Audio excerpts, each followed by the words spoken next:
ಶಾಜಲ್ ಅಹಮದ್ ಅಂತ ಕಾಂಗ್ರೆಸ್ ವತಿಯಿಂದ ಬಾರೋ ಅಪರೂಪದ ಮುಳ್ಳಂದಿ ಬಾಬಾ. ಯಾವಾಗಲೂ BJP ಅವರು ಜವಾಹರ್ಲಾಲ್ ನೆಹರು ಬಗ್ಗೆ ಟೀಕೆ ಮಾಡ್ತಿರ್ತೀರ ನೀವೆಲ್ಲ. ಏನೇನು ಮಾಡೋರೆ, ಎಷ್ಟು IIM ಮಾಡೋರೆ, ಎಷ್ಟು IIT ಮಾಡೋರೆ, ಎಷ್ಟು ಡ್ಯಾಮ್ಗಳು Kathore. Architect of modern India ಅಂತ ಒಂದು ಹೆಸರು ಒಂದು ಅವ್ರಿಗೆ ಇದು ಸಿಕ್ಕಿದೆ. ಅದೇ RSS ಏನು ಮಾಡೋರೆ, ಸ್ವಾತಂತ್ರ್ಯ ಕೊಡುಗೆ ಏನು ಅಂತ ನೋಡ್ರಿ, 0 ಅಂತ ಬಂತು. ಸೊ ನಿಮ್ಮ ಹತ್ರ ಎಲ್ಲಿ ನೋಡಿದ್ರಿ ನೀವು? ಇವಾಗ ಇಲ್ಲೇ ಇದೆ ನೋಡಿ ಸರ್. ಅಲ್ಲಲ್ಲ, ಅದು 0 ಅಂತ ಬಂದಿದ್ದು ವೆಬ್ಸೈಟ್ ಯಾವುದು ಅಂತ ವಿಕಿಪೀಡಿಯಾ ಅಂತಾರೆ ಗೂಗಲಲ್ಲಿ ನೋಡಿದೆ. ವಿಕಿಪೀಡಿಯಾದಲ್ಲಿ ಅದೆಲ್ಲ ಇಲ್ಲ. ವಿಕಿಪೀಡಿಯಾದಲ್ಲಿ 0 ಅಂತ ಬಂದಿದೆ ಅಂತ ನೀವು ತೋರಿಸ್ಬಿಡಿ ಬ್ರದರ್.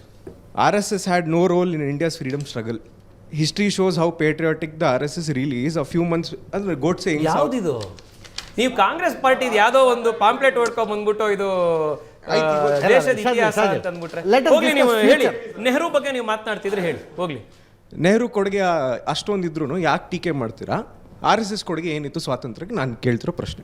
ಆಗಲಿ, ನೆಹರು ಅವರ ಕೊಡುಗೆ ಬಗ್ಗೆ ಭಾಳ ಒಂದು ಭ್ರಾಂತಿ ರೀತಿ ಆರ್ಕಿಟೆಕ್ಟ್ ಆಫ್ ಮಾಡರ್ನ್ ಇಂಡಿಯಾ ಇವು ಎಲ್ಲ ಇದೆ. ನಾನು ಒಂದು ಭಾಳ BJPಯವನಾಗಿರಲಿ ಇನ್ಯಾವುದೇ ಪಾರ್ಟಿಯವರಾಗಿರಲಿ ನಾನು ಒಂದಂತೂ ಹೇಳ್ತೀನಿ, ದೇಶದ ಪ್ರತಿಯೊಬ್ಬ ಪ್ರಧಾನಮಂತ್ರಿಯೂ ಕೂಡ ದೇಶದ ಪ್ರಗತಿಗೆ ತಮ್ಮದೇ ಆದಂಥ ಒಂದು ಪಾಸಿಟಿವ್ ಕಾಂಟ್ರಿಬ್ಯೂಷನ್ನ ಕೊಟ್ಟಿದ್ದಾರೆ. ಆ ಕಾರಣಕ್ಕೋಸ್ಕರನೇ ನಮ್ಮ ಪ್ರಧಾನಮಂತ್ರಿಗಳು ದೆಹಲಿಯಲ್ಲಿ ಎಲ್ಲ ಪ್ರಧಾನಮಂತ್ರಿಗಳಿಗೂ ಸನ್ಮಾನ ಕೊಡುವಂಥ, ಗೌರವ ಕೊಡುವಂಥ ದೇಶದ ಪ್ರಥಮ ಪ್ರೈಮ್ ಮಿನಿಸ್ಟರ್ಸ್ ಮ್ಯೂಸಿಯಮನ್ನು ಮಾಡಿತು. ಕ್ಲಾಪ್ಸ್ ಹೊಡ್ರಿ, ಸುಮ್ಮನೆ ಕೂತಿರಲ್ಲ. ಅದರಲ್ಲಿ ಕಾಂಗ್ರೆಸ್ನವ್ರಿಗಾಗಿದ್ದ ಸಮಸ್ಯೆ ಏನು ಅಂತಂದರೆ, ಗಾಂಧಿ ಪರಿವಾರ, ನೆಹರು ಪರಿವಾರ ಬಿಟ್ಟು ಬೇರೆ ಪ್ರೈಮ್ ಮಿನಿಸ್ಟರ್ಗಳನ್ನೂ ಅಲ್ಲಿ ಇಟ್ಬಿಟ್ರಲ್ಲ, ನಮ್ಮೊಬ್ಬರದ್ದೇ ಭಜನೆ ನಡೀತಾ ಇರಬೇಕಿತ್ತು, ಈಗ ಬೇರೆ ಅವರದ್ದು ಬಂದ್ಬಿಟ್ರು ಅನ್ನೋದು ಅವ್ರಿಗೆ ಬೇಜಾರಾಯಿತೇ ಹೊರತು ನಾವೆಂದೂ ಕೂಡ ನೆಹರು ಅವರಾಗಿರಲಿ ಮತ್ತೊಬ್ಬರಾಗಲಿ ದೇಶಕ್ಕೆ ಅವ್ರು ಏನೂ ಮಾಡಲಿಲ್ಲ ಅನ್ನುವಂಥ ಬ್ಲ್ಯಾಂಕೆಟ್ ಒಪಿನಿಯನನ್ನು ಎಂದೂ ಕೊಟ್ಟಿಲ್ಲ. ಆದರೆ ಒಂದು ಫ್ಯಾಕ್ಟ್ ನಿಮ್ಮ ಎದುರುಗಡೆ ಇಡಕ್ಕೆ ಇಚ್ಛೆ ಪಡ್ತೀನಿ. 1947ನೇ ಇಸ್ವಿಯಲ್ಲಿ ಅಜಿತ್, ದೇಶಕ್ಕೆ ಸ್ವಾತಂತ್ರ್ಯ ಬಂದಾಗ ದೇಶದ ಯುವಕರು ಮತ್ತು ರಾಜಕೀಯದ ಬಗ್ಗೆ ಆಸಕ್ತಿ ಇರುವಂಥವ್ರು ಇದನ್ನು ಭಾಳ ಸೂಕ್ಷ್ಮವಾಗಿ ಅರ್ಥ ಮಾಡ್ಕೊಳ್ಬೇಕು. 1947ರಲ್ಲಿ ದೇಶಕ್ಕೆ ಸ್ವಾತಂತ್ರ್ಯ ಬಂದಾಗ ವಿಶ್ವದ 6ನೇ ಅತಿ ದೊಡ್ಡ ಆರ್ಥಿಕ ಶಕ್ತಿಯಾಗಿ ಭಾರತ ಇತ್ತು. ರಿಯಲಿ? ಎಸ್, 6ನೇ ಅತಿ ದೊಡ್ಡ ಆರ್ಥಿಕ, ವಿಶ್ವದ 6ನೇ ಅತಿ ದೊಡ್ಡ ಆರ್ಥಿಕ ಶಕ್ತಿಯಾಗಿ ಭಾರತ ದೇಶ ಇತ್ತು. ಇದು ಆಕ್ಚುಲಿ ಚೆನ್ನಾಗಿದೆ. ಓಕೆ. ವೆನ್ 1947, ಓಕೆ, ಯಾವಾಗ despite British 1000 years of colonisation, Arabic colonisation ಮತ್ತು ಬ್ರಿಟಿಷ್ ಕಾಲನೈಸೇಷನ್, ಇದೆರಡು ಆದಮೇಲೂ ಕೂಡ 1947ನಲ್ಲಿ ದೇಶ ಸ್ವಾತಂತ್ರ್ಯ ಬರುವಂಥ ಟೈಮ್ನಲ್ಲಿ ವಿಶ್ವದ 6ನೇ ಅತಿ ದೊಡ್ಡ ಆರ್ಥಿಕ ಶಕ್ತಿಯಾಗಿತ್ತು. ನೆಹರು ಅವರ ಆರ್ಕಿಟೆಕ್ಟ್ ಆಫ್ ಮಾಡರ್ನ್ ಇಂಡಿಯಾ ಅಂತ ಕರೆಸ್ಕೊಳ್ಳುವಂಥ ನೆಹರು ಅವರ ಯಶಸ್ವಿ ಆಡಳಿತ ಅವಧಿ ಕಂಪ್ಲೀಟ್ ಆಗಿ 1965-1968 ಟೈಮ್ನಲ್ಲಿ ಚೈನಾ ಜೊತೆ ಯುದ್ಧ ಮಾಡಿ ಯುದ್ಧದಲ್ಲಿ ಸೋಲಾದ ನಂತರದ ದಿನಗಳಲ್ಲಿ ಭಾರತ ವಿಶ್ವದ ಆರ್ಥಿಕ ಪುಟದಲ್ಲಿ 12ನೇ, 13ನೇ, 14ನೇ ಸ್ಥಾನಕ್ಕೆ ಕೆಳಗೆ ಬಂದಿತ್ತು. ನೆಟ್ ಎಸೆನ್ಸ್ ಆಗಿ ನೀವು ಸಮರಿ ಮಾಡಬೇಕು ಅಂತಂದರೆ, ನೆಹರು ಅವರು ಆಡಳಿತವನ್ನು ಪ್ರಾರಂಭ ಮಾಡಿದಾಗ 6ನೇ ಸ್ಥಾನದಲ್ಲಿದ್ದವರು ನಾವು 14ನೇ ಸ್ಥಾನಕ್ಕೆ, 12ನೇ ಸ್ಥಾನಕ್ಕೆ ಕುಸಿದು ಬಂದಿದ್ವಿ. ಲಾಲ್ ಬಹದ್ದೂರ್ ಶಾಸ್ತ್ರಿ ಅವರು ಪ್ರಧಾನಮಂತ್ರಿಗಳಾಗಿ ನೆಹರು ಅವರಿಂದ ಅಧಿಕಾರ ಸ್ವೀಕಾರ ಮಾಡಿದಾಗ ದೇಶದಲ್ಲಿ ತಿನ್ನಕ್ಕೆ ಅನ್ನ ಕೂಡ, ಗೋಧಿ ಕೂಡ ಅವತ್ತಿರಲಿಲ್ಲ. ಅಮೆರಿಕದಿಂದ ಆಮದು ಮಾಡ್ಕೊಳ್ಬೇಕಾಯ್ತು. ಪ್ರಧಾನಮಂತ್ರಿಗಳಾಗಿ ಅವರು ದೇಶದ ಜನಕ್ಕೆ ಒಪ್ಪತ್ತು ಊಟ ಮಾಡಿ ಅಂತ ಹೇಳಿ ದೇಶದ ಜನಕ್ಕೆ, ಬಡವರಿಗೆ ನಮ್ಮ ಕೈಯಲ್ಲಿ ನಿಮಗೆ ಆಹಾರ ಕೊಡುವಂಥ ಶಕ್ತಿ ಇಲ್ಲ ಇವತ್ತು, ದಯವಿಟ್ಟು ಒಪ್ಪತ್ತು ಊಟ ಮಾಡಿ ಅಂತ ಕೇಳುವಂಥ ದೈನೇಸಿ ಸ್ಥಿತಿಗೆ ದೇಶದ ಪ್ರಧಾನಮಂತ್ರಿ ಬಂದಿದ್ದರು. ಮುಂದುವರೆದು 1976, 77, 78ನೇ ಇಸ್ವಿಯಲ್ಲಿ ಇಂದಿರಾ ಗಾಂಧಿಯವರು ದೇಶದ ಚುಕ್ಕಾಣಿ ಹಿಡಿದ್ರು.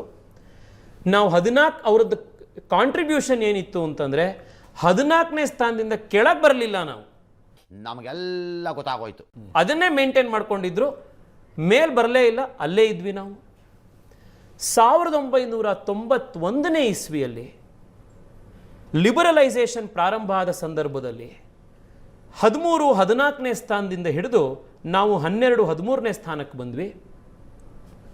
ಮನಮೋಹನ್ ಸಿಂಗ್ ಅವರು ಪ್ರಧಾನಮಂತ್ರಿ ಆದಮೇಲೆ ಅವರು ದೇಶಕ್ಕೆ ಮಾಡಿದಂಥ ಬಹಳ ದೊಡ್ಡ ಕಾಂಟ್ರಿಬ್ಯೂಷನ್ ಏನು ಅಂತಂದರೆ, ಆಮೇಲೆ ವಿಶೇಷವಾಗಿ ನೆನ್ಪಿಟ್ಕೊಳ್ಬೇಕು, ಮನಮೋಹನ್ ಸಿಂಗ್ ಅಂದಿದ ತಕ್ಷಣ ಹಾರ್ವರ್ಡು, ಇಕನಾಮಿಸ್ಟು, ಇದು ಎಲ್ಲ ಹೇಳೋವಂಥವ್ರು ಇಂದಿರಾ ಗಾಂಧಿಯವರ ಆರ್ಥಿಕ ನೀತಿಗಳ ಸಂದರ್ಭದಲ್ಲಿ ಅವರಿಗೆ ಸ್ಪೆಷಲ್ ಅಡ್ವೈಸರ್ ಆಗಿ ಇದ್ದಿದ್ದೇನೆ ಮನಮೋಹನ್ ಸಿಂಗ್ ಅವರು. 1991 ರಿಫಾರ್ಮ್ಸ್ನ ಎಲ್ಲ ಬೆನಿಫಿಟ್ಟು ಸಿಕ್ಕು 14ರಿಂದ ನಾವು 13, 12 ಸ್ಥಾನಗಳಿಗೆ 11 ಸ್ಥಾನ 12 ಸ್ಥಾನಕ್ಕೆ ಈ ರೀತಿ ಬರ್ತಾ ಹೋದ್ವಿ.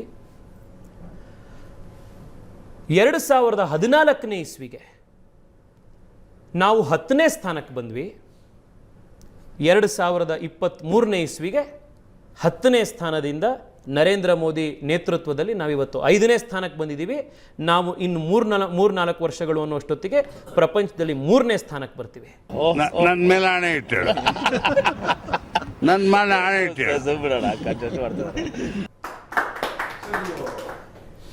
ಈ ನಾನು ಇವತ್ತು ನಿಮಗೆ ಕೇಳ್ತಾ ಇರುವಂಥದ್ದು, ಒಬ್ಬರ ಆರ್ಥಿಕ ನೀತಿ ಸರಿಗಿಲ್ಲ ಅಂತ ನಾವು ಟೀಕೆ ಮಾಡಿದ್ರೆ ವೈಯಕ್ತಿಕವಾಗಿ ನಾವು ಅವ್ರನ್ನೇನೋ ದ್ವೇಷ ಮಾಡ್ತಿದ್ದೀವಿ ಅಂತಲ್ಲ.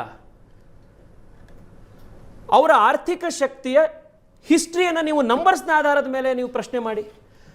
ನಿಮಗೆ ಈ ದೇಶಕ್ಕೆ 10ನೇ ಪೊಸಿಷನ್ನಿಂದ 14ನೇ ಪೊಸಿಷನ್ನಿಂದ 10ನೇ ಪೊಸಿಷನ್ನಿಗೆ ಬರೋಕ್ಕೆ 30 ವರ್ಷ ಬೇಕಾಯಿತು ಅಜಿತ್. ಅದೇ ನಿಮಗೆ 10ನೇ ಪೊಸಿಷನ್ನಿಂದ 5ನೇ ಪೊಸಿಷನ್ನಿಗೆ ಬರೋಕ್ಕೆ ದೇಶ 6 ವರ್ಷದಲ್ಲಿ ಬಂತು. ಇದು ಒಬ್ಬ ಪ್ರಧಾನಿಯನ್ನ, ದೇಶದ ನಾಯಕನನ್ನ ಜಡ್ಜ್ ಮಾಡುವಂಥ ಒಂದು ಮಾನದಂಡ ಅಲ್ವಾ ಇದು? ನೀವು ಬೇರೆ ಮಾನದಂಡದಲ್ಲಿ ನೀವು ಮಾಡಬೇಕು ಅಂತಿದ್ರೆ ಫಾರಿನ್ ಪಾಲಿಸಿಲಿ ಏನಾಯಿತು? ಈ ಡಿಬೇಟ್ ಇದ್ದಿದ್ದು ನಾವು ಇತಿಹಾಸ ಅಲ್ಲ, ನಾವು ಭವಿಷ್ಯ ಮಾತನಾಡಬೇಕು ಅಂತ. ಆದರೆ ಇತಿಹಾಸ ಇವತ್ತು ನೀವು ತೆಗೆದಿದ್ದರಿಂದ ನಾನು ಇವತ್ತು ಉತ್ತರ ಕೊಡ್ತಾ ಇದ್ದೀನಿ. ಚೈನಾ ದೇಶ ಜೊತೆಗೆ ನಾವು ಯುದ್ಧ ಸೋತಿದ್ಯಾಕೆ? ಅವತ್ತಿನ ಡಾಕ್ಯುಮೆಂಟ್ಸ್ಗಳನ್ನು, ಕೃಷ್ಣ ಮೆನನ್ ಜೊತೆಗೆ ಇವ್ರ ಜೊತೆಗೆ ಇರುವಂಥ ಡಾಕ್ಯುಮೆಂಟ್ಗಳನ್ನು ಓದಿದ್ರೆ ಆಗ ಭಾರತದ ಗಡಿಯಲ್ಲಿದ್ದಂಥ ಭಾರತದ ಯೋಧರಿಗೆ ಹಾಕೊಳ್ಳಿಕ್ಕೆ ಸರಿಯಾಗಿರೋ ಬೂಟ್ಸ್ ಇರಲಿಲ್ಲ, ಮದ್ದು ಗುಂಡುಗಳು ಸರಿಯಾಗಿರಲಿಲ್ಲ. ಅಲ್ಲಿ ತನಕ ಆರ್ಮಿ ತಗೊಂಡು ಹೋಗ್ಲಿಕ್ಕೆ ಅವ್ರಿಗೆ ಬೇಕಾಗಿರುವಂಥ ವೆಪನ್ಸ್ ತಗೊಂಡು ಹೋಗ್ಲಿಕ್ಕೆ ರಸ್ತೆ ಇನ್ಫ್ರಾಸ್ಟ್ರಕ್ಚರ್ ರೆಡಿ ಇರಲಿಲ್ಲ. ನನಗೆ ಎಷ್ಟು ಚೀಪ್ ಅನಿಸ್ಬಿಡ್ತು ಅಂದ್ರೆ, ಥೋ ನಿಮ್ಮ ಈ ತರದೆಲ್ಲ ಇದಾರೆ. ಪ್ರೈಮ್ ಮಿನಿಸ್ಟ್ರು ರೇಡಿಯೋದಲ್ಲಿ ಬಂದು my heart bleeds to the people of Assam ಅಂತ ಹೇಳ್ತಾರೆ. ಅಂದರೆ ಅಸ್ಸಾಂ ಹೋಯ್ತು, ಚೈನಾ ದೇಶದ ಕೈಗೆ ಹೋಯ್ತು ಅಂತ ಪ್ರಧಾನಮಂತ್ರಿಗಳು ಕೈ ಕಟ್ಕೊಳ್ತಾರೆ. ಇದೆಲ್ಲದೂ ಫ್ಯಾಕ್ಟ್ಸ್ ಒಂದು ಕಡೆ ಇದ್ದಾಗ ಒಂದೇ ಒಂದು ಪರಿವಾರಕ್ಕೆ ನಾವು ಅಂಟು ಬಿದ್ದಿದ್ದೀವಿ, ಜೋತ್ ಬಿದ್ದಿದ್ದೀವಿ. ಆ ಪರಿವಾರದಿಂದನೇ ಪ್ರಧಾನಮಂತ್ರಿಗಳು ಬರಬೇಕು, ಆ ಕಾರಣಕ್ಕೋಸ್ಕರ ಆ ಪರಿವಾರ ಮಾಡಿದ್ದನ್ನೆಲ್ಲ ನಾವು ಭಜನೆ ಹೇಳ್ತಾನೆ ಇರ್ತೀವಿ ಅನ್ನುವಂಥ ದೈನೇಸಿ ಸ್ಥಿತಿ ಎಷ್ಟು ವರ್ಷ ಬರಬೇಕು ಈ ದೇಶಕ್ಕೆ? ಅಷ್ಟೇ.